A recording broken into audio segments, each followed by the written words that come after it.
What is going on, guys? Craig 1287 here, bringing you yet another PlanetSide 2 weapon review. This time looking at the fairly recently released Carbine that is available to all three of the factions. This is the NS-11C, that stands for Nanite Systems, and C you can pretty much assume stands for Carbine. So because this is a Carbine, it is available to the light assaults as well as the engineers. The footage that you're going to be seeing is going to be the light assault. That is my primary class, especially for doing these weapon tests, because it's a great way to get at flanks of enemies, which is a great way to shoot at them, when they don't detect you, and that's a good way to get a feel for, what ranges it's going to be to kill people and things of that sort. And also I will be the new conglomerate for the entirety of this review. That is my primary faction, but I feel that this weapon is going to be more helpful to the new conglomerate than the VS and TR, and I'll get into that later in the video. This is going to be a fairly informal review, since nowadays we have access to the VR virtual reality training area. Anybody can test these weapons out and test them with the with your preferred attachments. So I'm not going to go into the details of the stats and things of that sort, because everybody's got access to that. So I'm going to kind of give you details as to how this weapon actually performs in an actual fight. Testing it out against dummies that stand still, don't have any shield upgrades, and don't use their boosts or cloak and things like that. That's one thing. And then using it in an actual fight is a whole another thing, against moving targets with nanite health and heavy assault shields being triggered and all those sorts of things. So let's get into it. Some key stats that I feel like I should point out. For one thing is the damage. This weapon, its damage is going to make it to where it is a medium range type of weapon.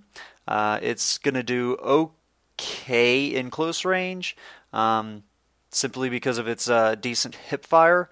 It's going to excel in medium range due to its decent damage, its recoil. You'll be able to stay on target. Not a lot of bullets are going to miss. But also it just has very little recoil, and that's just going to really help you out for the mid-range engagements.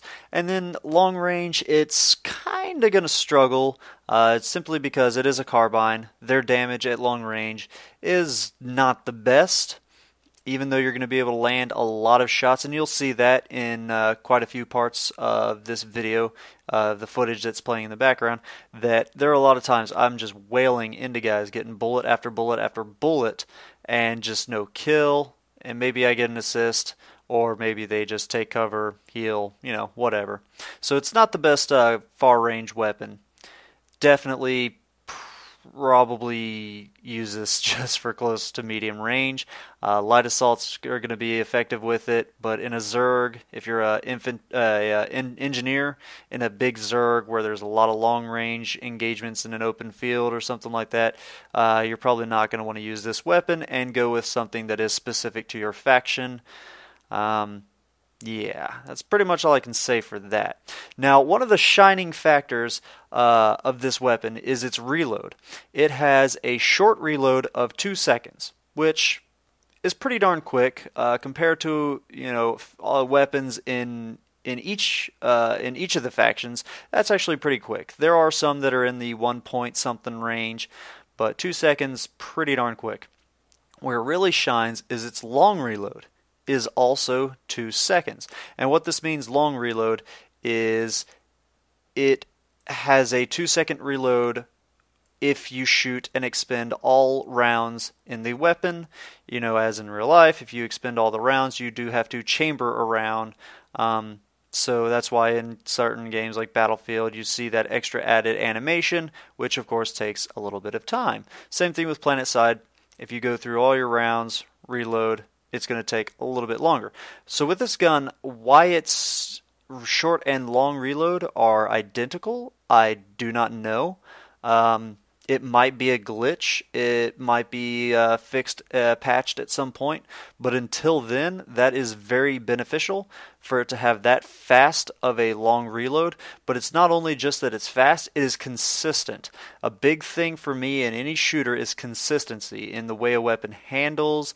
That's one reason why I don't like shotguns that use buckshot and things of that sort, because you don't know where each of those pebbles is going to go. So not only consistency in its damage, but in its reload. No matter how many rounds I go through, if I've still got an enemy that I'm engaging and, I'm moving around a rock or a corner or whatever to help give me that extra little bit of time to reload, maybe I don't want to switch to the pistol, I'd rather get that reload finished off, it's just going to be a constant 2 seconds. It's always going to feel the same. It's going to be very predictable. I'm going to be real easy to guesstimate if at the range that we're at this corner, am I going to have to switch to the pistol, or did I reload when I still had a bullet in the chamber or not? When things are getting hectic, you don't know if you reloaded too early or too late.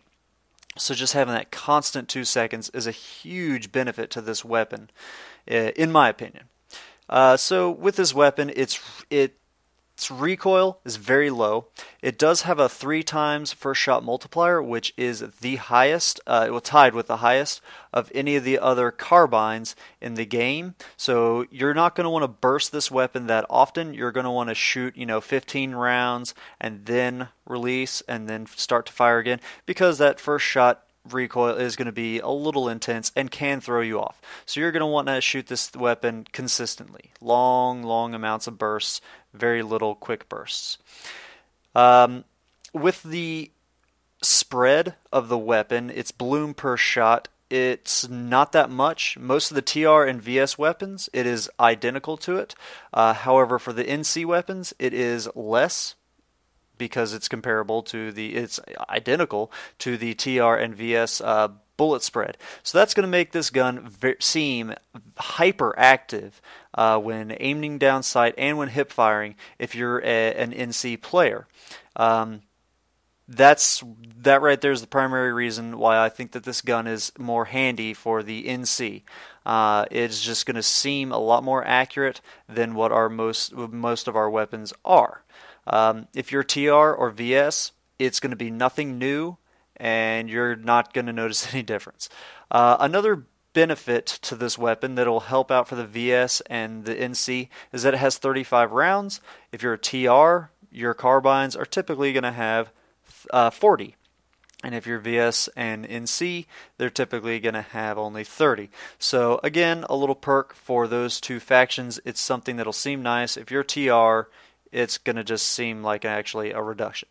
So my conclusion is, if you're a medium range guy, you like to have a mix of aiming down sight and hip fire, and you're a new conglomerate and possibly a VS, Vanu, this gun is great. If you're a TR player and you like to have a well-balanced gun that is great at close medium range like most TR weapons are, this gun is horrible. Do not get it. Now, luckily, it unlocks across all the factions, and with the latest update, if you get one unlock on any of your characters, it unlocks among all 3 of the factions. So, if you want to get it for that, then do so. But if you just have a TR, don't get this gun. If you just have a VS, maybe try this gun out and see how it feels compared to the other weapons you've tried. But if you're a new conglomerate player, you like medium range combat, check this gun out. It's pretty darn good. It costs the same amount as most other weapons, 700 station cash, 1000 certs, and it's got some good attachments to go with it. Again, everybody's got access to the virtual reality place, so check it out, see what fits for you. But these are just my, key aspects that stand out among the others. Hope you guys enjoyed the gameplay. Have a good one. Ta-ta.